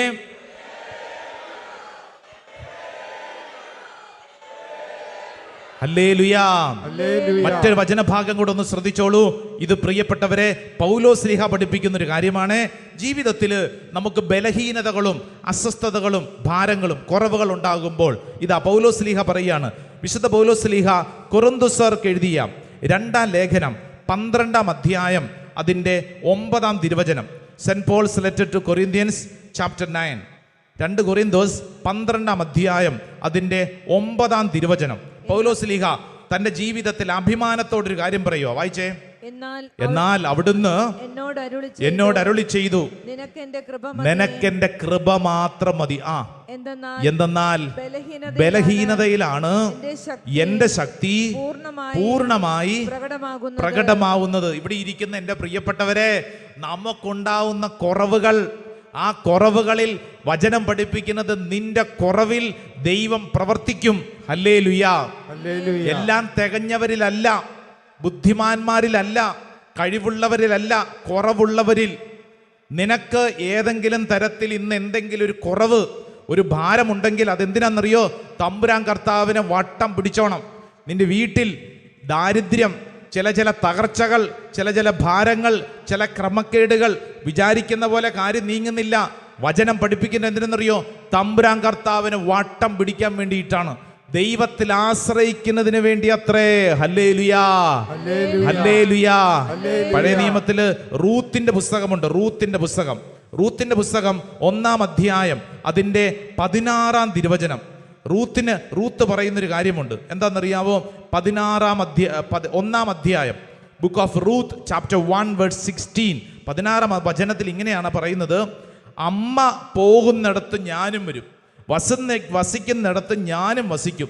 അമ്മയുടെ ചാർച്ചക്കാർ എൻ്റെ ചാർച്ചക്കാരും അമ്മയുടെ ദൈവം എൻ്റെ ദൈവവുമായിരിക്കും. റൂത്ത് ഒരു കാര്യം പറയുവാണ്. ഒരു കുടുംബത്തിൽ ശ്രദ്ധിക്കേണ്ട അടിസ്ഥാനപരമായ കാര്യമാണ് റൂത്ത് പഠിപ്പിക്കുന്നത്. ജീവിതത്തിൽ ജീവിത പങ്കാളിയുടെ മരണത്തിന് ശേഷം ഇനി എന്ത് ചെയ്യണമെന്നറിയാതെ വിഷമിക്കുന്ന ഒരു സന്ദർഭം. ഇതാ റൂത്ത് പറയാണ്, ഞാൻ എൻ്റെ അമ്മയുടെ കൂടെ വരും. ഇവിടെ ഇരിക്കുന്ന ആരെങ്കിലും, പ്രത്യേകിച്ച് കുടുംബത്തിൽ ആരുടെയെങ്കിലുമൊക്കെ മരണത്തോട് ബന്ധപ്പെട്ട് സങ്കടപ്പെടുന്നുണ്ടെങ്കിൽ ഈ വചനം അങ്ങ് വായിച്ചോണേ. വചനം പറയുന്നത്, അമ്മ പോകുന്നിടത്ത് ഞാനും വരും, വസിക്കുന്നിടത്ത് ഞാനും വസിക്കും. അമ്മയുടെ ചാർച്ചക്കാർ എൻ്റെ ചാർച്ചക്കാരും അമ്മയുടെ ദൈവം എൻ്റെ ദൈവവുമായിരിക്കും. ദൈവമേ, അങ്ങയിൽ ഞാൻ സമ്പൂർണ്ണമായി ആശ്രയിക്കുന്നു. അതാണതിൻ്റെ അർത്ഥം. അല്ലാതെ ഇനി ഞാൻ എൻ്റെ പാട്ടിന് പോകുന്നു, നിങ്ങൾ നിങ്ങളുടെ പാട്ടിന് വെക്കോ, അതല്ല. ദൈവമേ, അങ്ങയിൽ ഞാൻ പരിപൂർണമായി ആശ്രയിക്കുന്നു. സർദി പറഞ്ഞ ഹല്ലേലൂയാ, ഹല്ലേലൂയാ. ഒന്ന് ചാടി എഴുന്നേറ്റ് നിന്നേ. 2 കരങ്ങൾ സ്വർഗത്തിലേക്കൊന്ന് ഉയർത്തിപ്പിടിച്ചേ. എൻ്റെ പ്രിയപ്പെട്ടവരെ, നമ്മൾ വിശ്വസിക്കുകയാണ്. നമ്മുടെ ജീവിതത്തിൽ ഉണ്ടാവുന്ന എല്ലാ അനുഭവങ്ങളും എല്ലാ കുറവുകളും എന്തിനെന്നറിയോ? നമ്മുടെ ജീവിതത്തിൽ ദൈവം നമ്മളെ പഠിപ്പിക്കുകയാണ്. 2 കരങ്ങൾ നന്നായിട്ട് സ്വർഗത്തിലേക്ക് ഉയർത്തിപ്പിടിച്ചോ. കണ്ണുകളടച്ച് വിശ്വസിക്കണം. എൻ്റെ ദൈവമേ, എൻ്റെ രോഗപീഡ, എൻ്റെ കുറവുകൾ, എൻ്റെ ഭാരങ്ങൾ, എൻ്റെ ജീവിതത്തിൻ്റെ കണ്ണുനീര് എല്ലാം കർത്താവേ അങ്ങയിൽ ആശ്രയിക്കുന്നതിന് വേണ്ടിയാണ്. വിശ്വസിച്ചോണം. ഇത് കരങ്ങൾ ഉയർത്തിപ്പിടിക്കുമ്പോൾ ഇന്ന് നിങ്ങൾ കടന്നു പോകുന്ന ഏതൊരവസ്ഥയിലും വിശ്വസിച്ചു കൊള്ളുക. കർത്താവേ, ഉയർച്ചയിലും താഴ്ചയിലും മരണത്തിലും ജീവനിലും കർത്താവേ നിന്റെ സാന്നിധ്യം മാത്രം മതി. ജോബ് പഠിച്ചതുപോലെ, അബ്രാഹം പറഞ്ഞു പഠിപ്പിച്ചതുപോലെ, ജീവിതത്തിൽ ദാനിയേലിന്റെ പുസ്തകം പഠിപ്പിച്ചതുപോലെ, റൂത്ത് എന്ന സ്ത്രീ പഠിപ്പിച്ചതുപോലെ, കർത്താവേ ഞങ്ങളും അങ്ങയിൽ ആശ്രയിക്കുന്നു. 2 കരങ്ങൾ ഉയർത്തിപ്പിടിച്ച് ഉയർച്ചയിലും താഴ്ചയിലും മരണത്തിലും ജീവനിലും കർത്താവേ അങ്ങയുടെ സാന്നിധ്യം മാത്രം മതി. 2 കരങ്ങൾ ഉയർത്തിപ്പിടിച്ചോ, കണ്ണുകളടച്ചോ.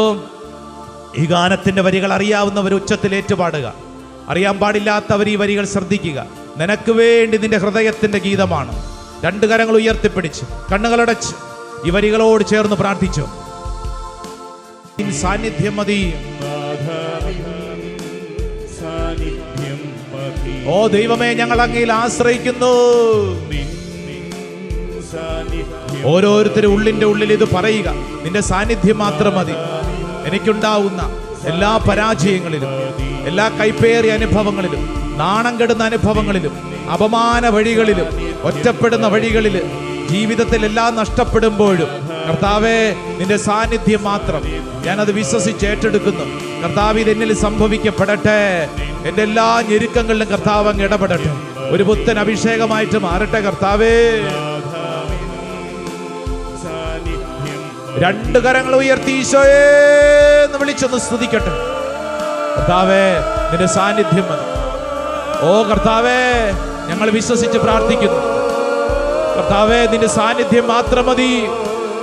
ഞങ്ങൾ കടന്നു പോകുന്ന എല്ലാ അനുഭവങ്ങളിലും, ഞങ്ങളുടെ പ്രതീക്ഷയ്ക്ക് വിപരീതമായ സംഭവങ്ങൾ ഉണ്ടാകുമ്പോൾ, ഞങ്ങളുടെ ജീവിതത്തിൽ എല്ലാം കയ്യിൽ നഷ്ടപ്പെടുമ്പോൾ കർത്താവേ ജോബിനെ പോലെ അങ്ങയിൽ ആശ്രയിക്കാൻ, അബ്രാഹത്തെ പോലെ അങ്ങയെ വട്ടം പിടിക്കുവാൻ, ദാവീദിനെ പോലെ അങ്ങയെ വിശ്വസിച്ച് ചേർത്ത് പിടിക്കാൻ, കർത്താവേ ദാനിയേലിന്റെ പുസ്തകത്തിലെ 3 യുവാക്കന്മാരെ പോലെ തീ ചൂളയ്ക്കുള്ളിക്കിടക്കുമ്പോൾ ദൈവമേ അങ്ങയിൽ ആശ്രയിച്ചതുപോലെ, സിംഹത്തിന്റെ വായടച്ച ദൈവമേ ഞങ്ങളിൽ അങ്ങ് പ്രവർത്തിക്കണമേ. കർത്താവേ അങ്ങ് അത്ഭുതകരമായിട്ട് പ്രവർത്തിക്കും. നിന്റെ സാന്നിധ്യം മാത്രം മതി. സാന്നിധ്യം മതി നാഥാ, നിൻ സാന്നിധ്യം മതി. Yes, oh Lord, your presence is enough for me. ഞാൻ വിശ്വസിക്കുന്നു നാഥാ.